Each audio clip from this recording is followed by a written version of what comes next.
اللہ تبارک و تعالی فی القرآن المجید والفرقان الحمید اعوذ باللہ من الشیطان الرجیم بسم اللہ الرحمن الرحیم وَأَمَّا بِنِعْمَةِ رَبِّكَ فَحَدِّثْ صدق اللہ العظیم وصدق رسولہ النبی الامین الکریم وَنَحْنُ عَلَى ذَلِكَ لَمِنَ الشَّاهِدِينَ وَالشَّاكِرِينَ وَالذَّاكِرِينَ وَالصَّابِرِينَ وَالْحَمْدُ لِلَّهِ رَبِّ الْعَالَمِينَ قال الله تبارك وتعالى في شأن حبيبه المصطفى ورسوله المجتبى صلى الله تعالى عليه وسلم إن الله وملائكته يصلون على النبي يا أيها الذين آمنوا صلوا عليه وسلموا تسليما اللهم صل على سيدنا شفيعنا مولانا محمد كما تحب وترضى بأن تصلي عليه صلى الله عليه وسلم نبی اور آل نبی پر پھر ایک مرتبہ آواز بلند درود پاک پڑھیں اللہم صلی علی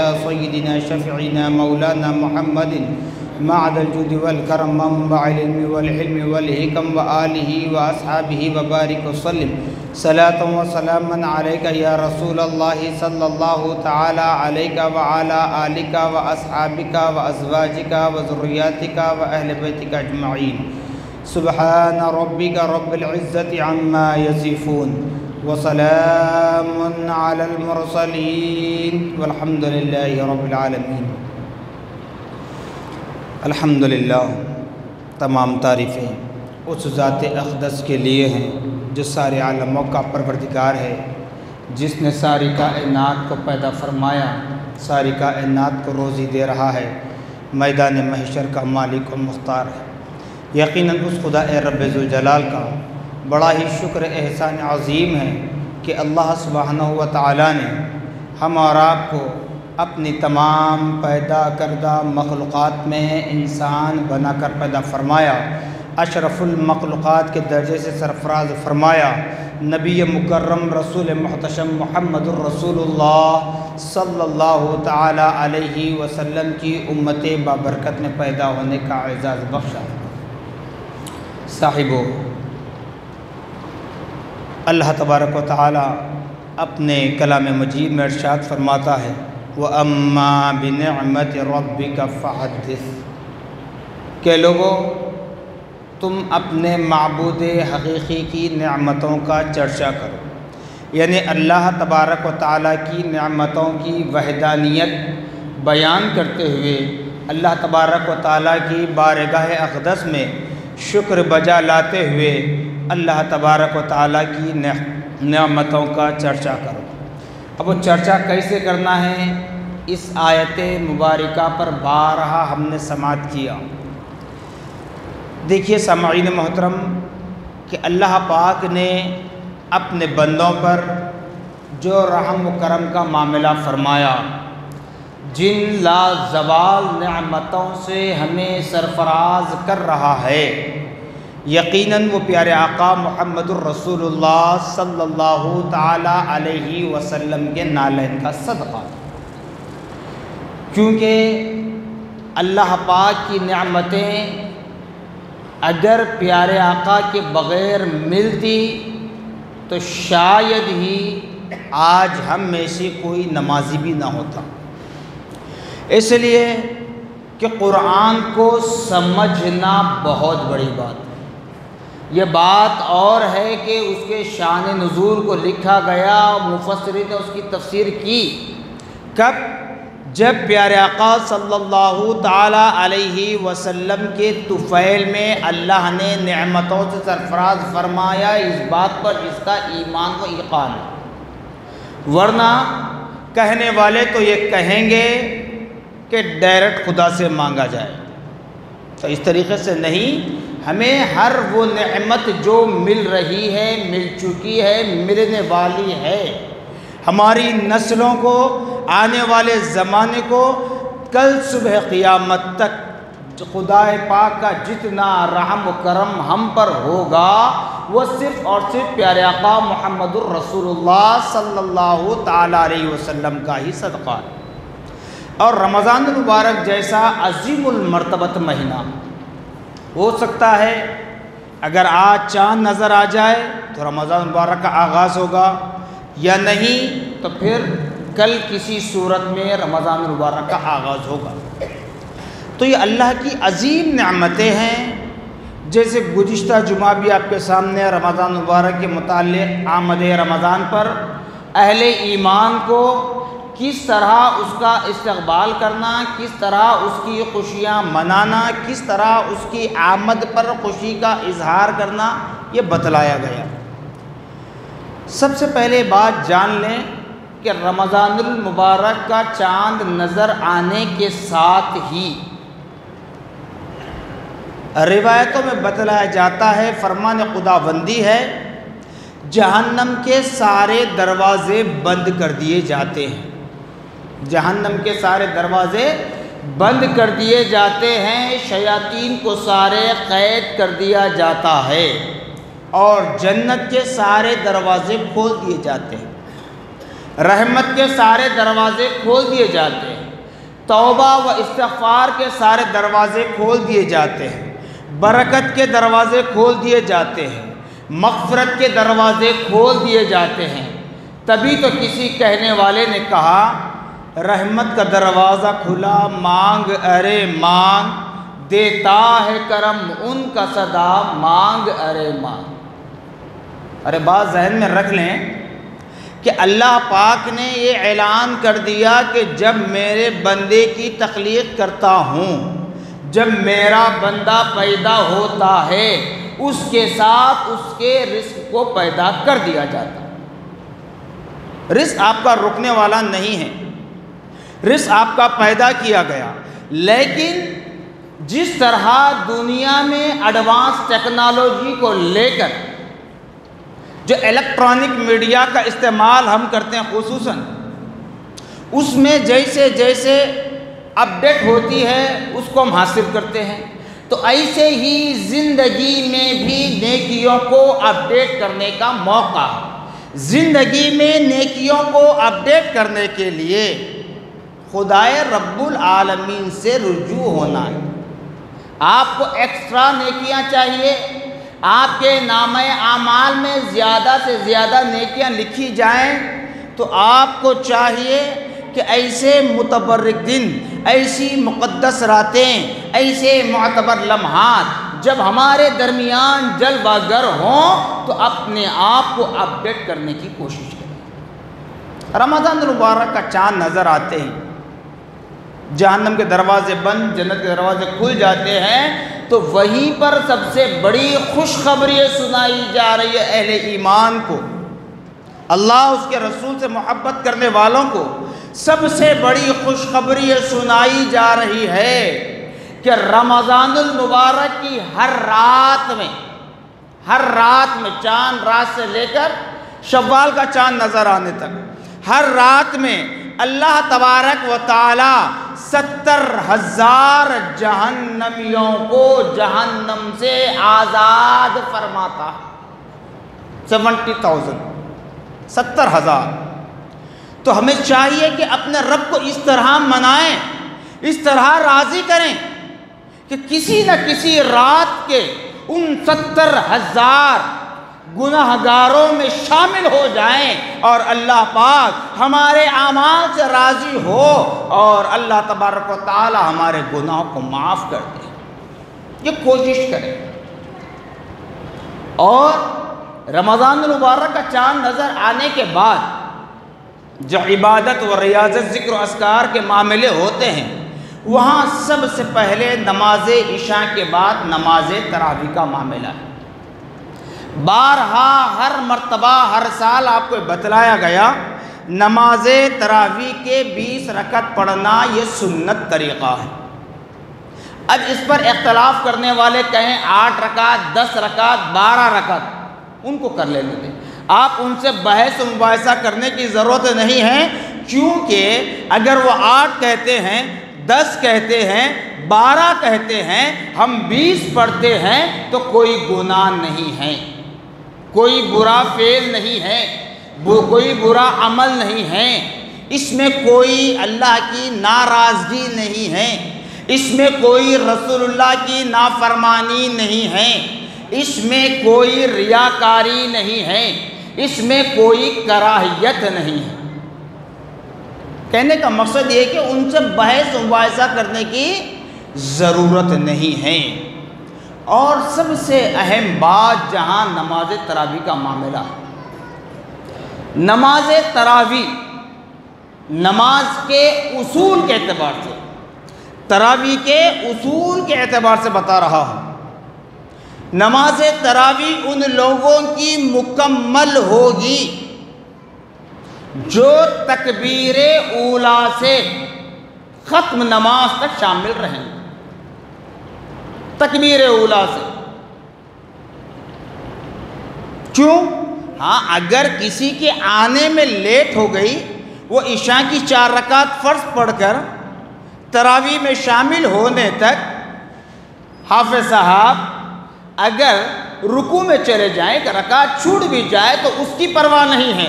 لیکن بعض حضرات کو ہم یہ دیکھتے ہیں مسجد میں بیٹھے ہوئے رہتے ہیں، ٹیک لگا کر بیٹھ جاتے ہیں۔ جب امام حافظ صاحب نماز تراویح میں قرآن پاک کی تلاوت کرتے ہیں، جب رکوع میں جاتے ہیں تب آ کر نماز میں شامل ہوتے ہیں، تو ایسے لوگوں کی نماز بیزارگی کی نماز کہلائے گی، اور تراویح کی نماز کا جو ثواب ہے اتنا ثواب نہیں ملے گا۔ اچھی طرح ذہن میں بٹھا لیں۔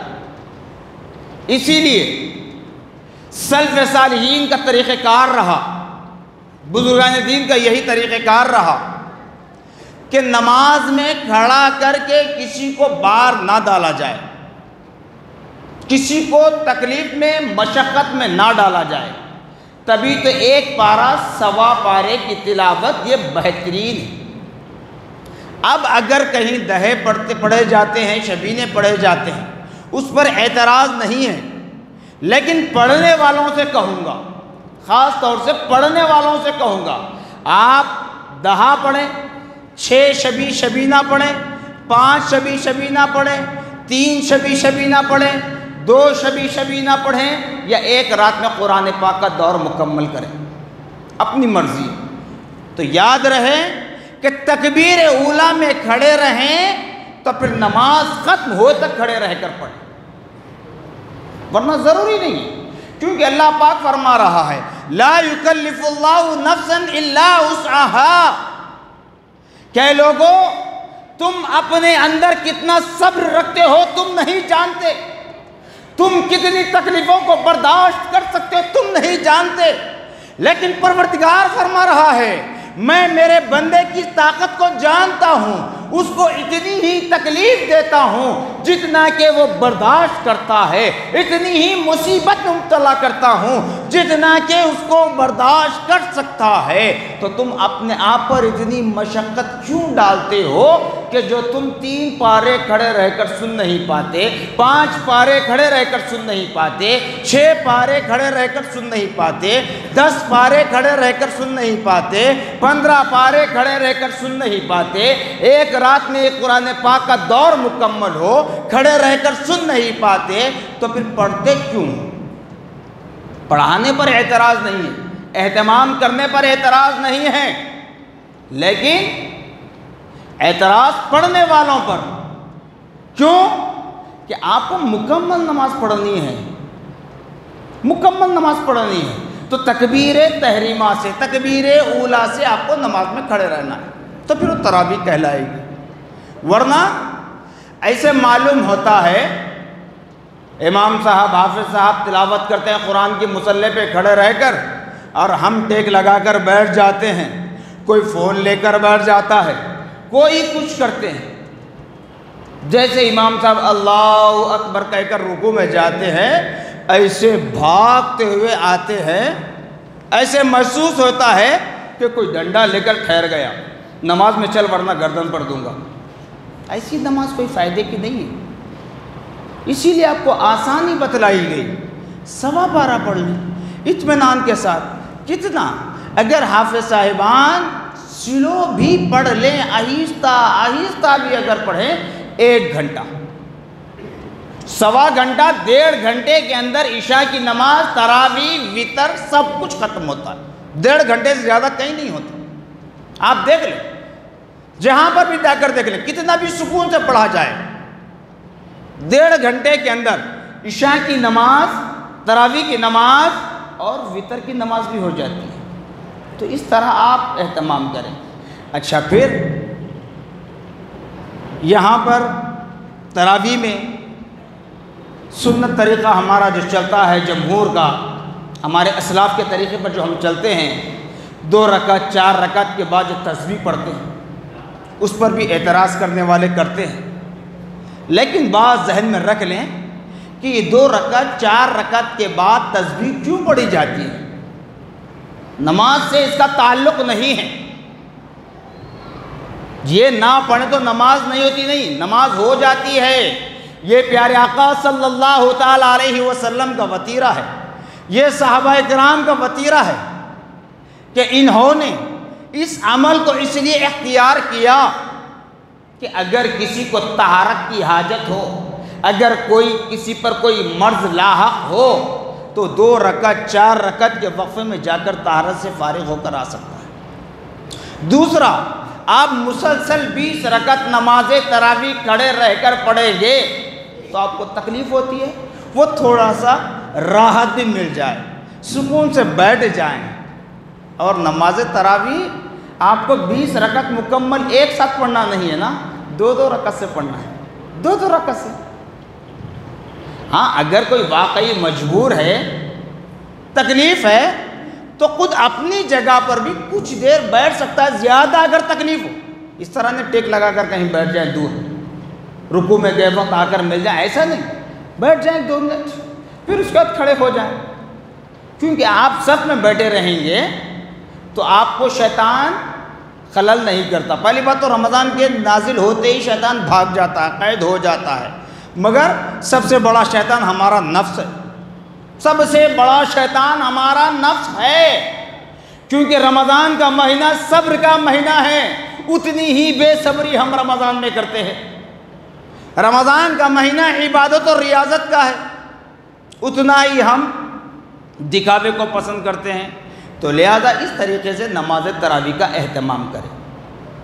اور ایک بات ذہن میں رکھ لیں، خواتین اسلام کے لیے تراویح باجماعت پڑھنا یہ ضروری نہیں ہے، وہ اپنے گھر میں انفرادی طور پر تراویح پڑھ سکتی ہے، جیسے کہ میں نے بتایا لا یکلف اللہ نفسا الا وسعها۔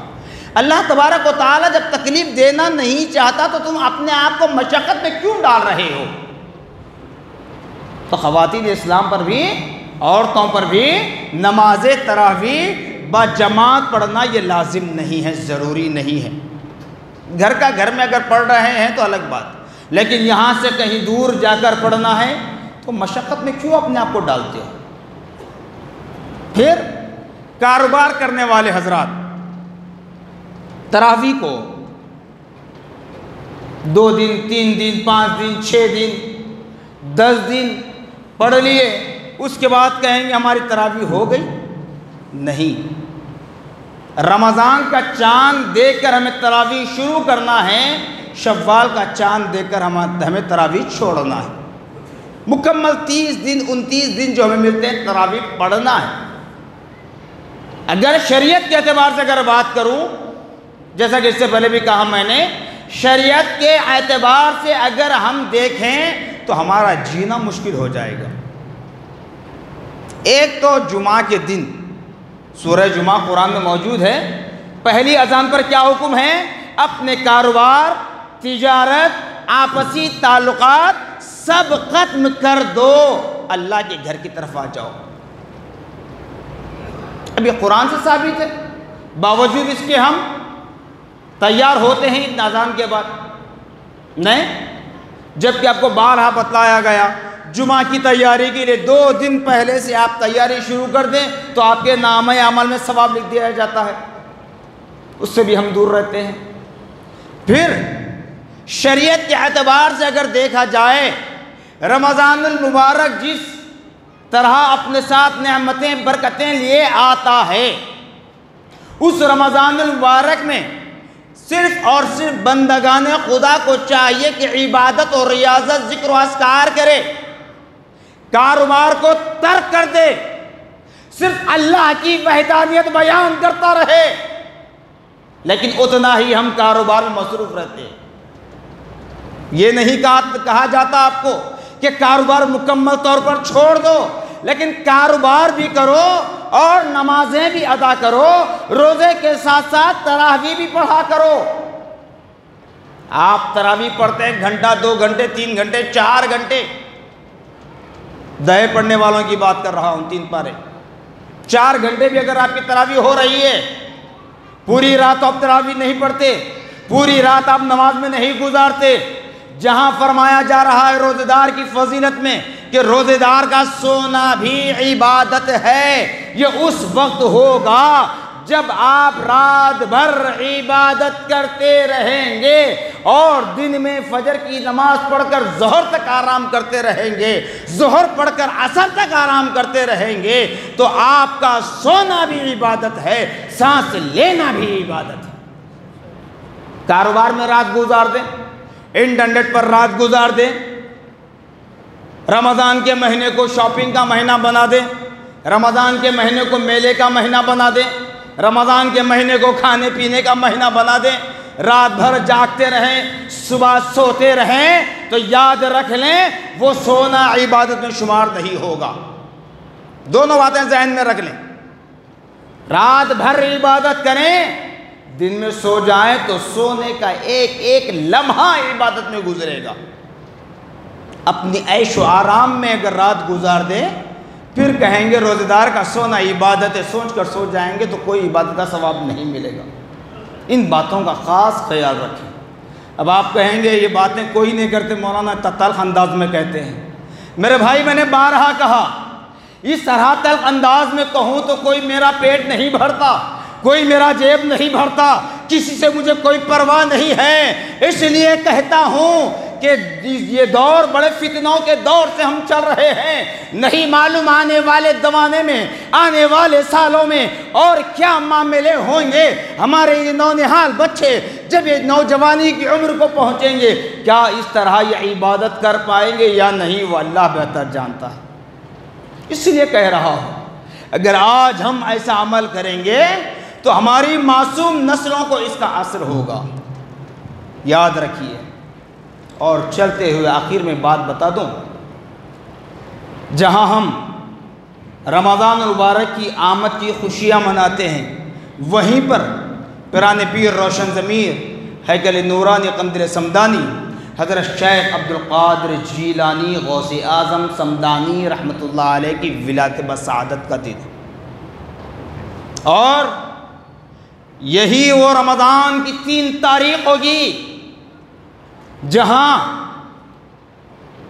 بنت رسول اللہ زوجہ علی کرم اللہ الوجہ الکریم حسنین کریمین کی والدہ ماجدہ خاتون جنت شہزادی اسلام حضرت فاطمہ رضی اللہ تعالیٰ عنہ کے وصال کی تاریخ دیکھیے۔ ہمیں کس طریقے سے رمضان المبارک ہمارے درمیان جلوہ گر ہو کر اپنی رحمتوں میں لپیٹنا چاہتا ہے۔ مرد حضرات کے لیے پیران پیر غوث الاعظم دستگیر رحمۃ اللہ علیہ کی ہسٹری ہے، خواتین اسلام کے لیے ماں فاطمہ رضی اللہ تعالیٰ عنہ کی ہسٹری ہے۔ سوچے انہوں نے رمضان کو کیسے گزارا، اپنے اسلاف کے طور طریقوں کو دیکھتے ہوئے رمضان کو گزارنے کی کوشش کریں۔ اور یہ بھی کہتا ہوں کہ رمضان میں آپ جتنا ہو سکے عبادت و ریاضت، ذکر و اذکار کریں۔ مساجد میں ہر وقت چاہیے ہر مسلمان کو کہ مساجد کا ادب کرے۔ یہ نہیں کہ رمضان میں روزہ رکھ کر آپ احسان نہیں کرتے مسجد کی کمیٹی پر، آپ روزہ رکھ کر احسان نہیں کر سکتے مسجد کے امام مؤذن پر، کیا آپ فین ڈال کر سو جائیں گے، کولر کھول کر سو جائیں گے، اے سی ڈال کر سو جائیں گے؟ مسجد سونے کی جگہ نہیں ہے، عبادت کی جگہ۔ آپ کو سونا ہے، آرام کرنا ہے اپنے گھروں میں۔ ہاں، اگر کوئی دور دراز مقام پر، اپنے گھر سے دور دراز مقام پر نوکری کرتے ہیں، ایسے لوگ 10-15 منٹ آدھا گھنٹہ اگر لیٹ سکتے ہیں، مگر حکومت نہیں۔ رمضان میں عام طور پر ہر مسجد میں ہوتا ہے، دنیا بھر میں ہر مسجد میں یہ معاملہ ہوتا ہے. آپ روزہ رکھتے ہیں تو کس کے لیے؟ اپنے لیے، خود کے لیے، مسجد کی انتظامیہ کے لیے نہیں، مسجد کے امام مؤذن پر ظلم کرنے کے لیے نہیں. چاہے کوئی برا مانے بھلا مانے، مجھے پرواہ نہیں ہے، پرواہ یہ ہے کہ میرا رب راضی ہو جائے. مسجد سونے کے لیے نہیں ہے، مسجد عبادت کے لیے ہے. ہاں جب آخری عشرہ آئے گا، اعتکاف کا موقع آئے گا، تو معتکف کو سونے کی اجازت ہے، تو غیر معتکف کو نہیں. کچھ دیر آپ 5, 10, 15 منٹ آرام کر سکتے ہیں. بہرحال ان چیزوں کا خاص خیال رکھیں، اور رمضان المبارک میں جتنا ہو سکے عبادت و ریاضت کر کے اپنے رب کو راضی کرنے کی کوشش کریں. صبر کا دامن تھامے رہیں، صبر کا دامن. یہاں تو صبر کی کوئی صفت نہیں ملتی ہمیں، بس ہر کوئی ہٹ دھرمی پر آ جاتا ہے. میرے بھائی روزہ رہتے ہیں تو روزہ کس کے لیے؟ آپ کو بھوک لگ رہی ہے، پیاس لگ رہی ہے، تو وہ آپ کی مرضی ہے. وہ غصہ دوسروں پر کیوں نکالیں؟ وہ غصہ راستے میں کیوں نکالیں؟ وہ غصہ گھر والوں پر کیوں نکالیں؟ اگر ایسے اعمال حالت روزہ میں سرزد ہو، یوں تو یہ اعمال ہر حال میں منع کیا اسلام نے، اگر بطور خاص حالت روزہ میں اپنے گھر والوں پر، سڑک پر چلنے والے راہگیروں پر، کاروبار کرنے کی جگہ پر، عبادت کرنے کے لیے آئیں اللہ کے گھر مساجد میں، ایسے اعمال کو اختیار کرو، تو یاد رکھ لو وہ دن دور نہیں ہے کہ یہ ہمارے اعمال رائے گاہ ہو جائیں گے، ضائع ہو جائیں گے. خدا را اللہ اس کے رسول کا واسطہ رمضان المبارک کی تعظیم و تکریم کریں، نماز تراویح کا اہتمام کریں، 5 وقتہ نماز ادا کریں. صرف پہلے 10 دن نہیں، پورے 30 دن تراویح پڑھنا، یہ ذہن میں رکھ لیں. تراویح کے ساتھ آپ کو روزہ رکھنا ہے، اور روزے کے وقت بھی آپ کو بڑی اہمیت کا وقت ہے، اس کی بھی قدر کرنی چاہیے.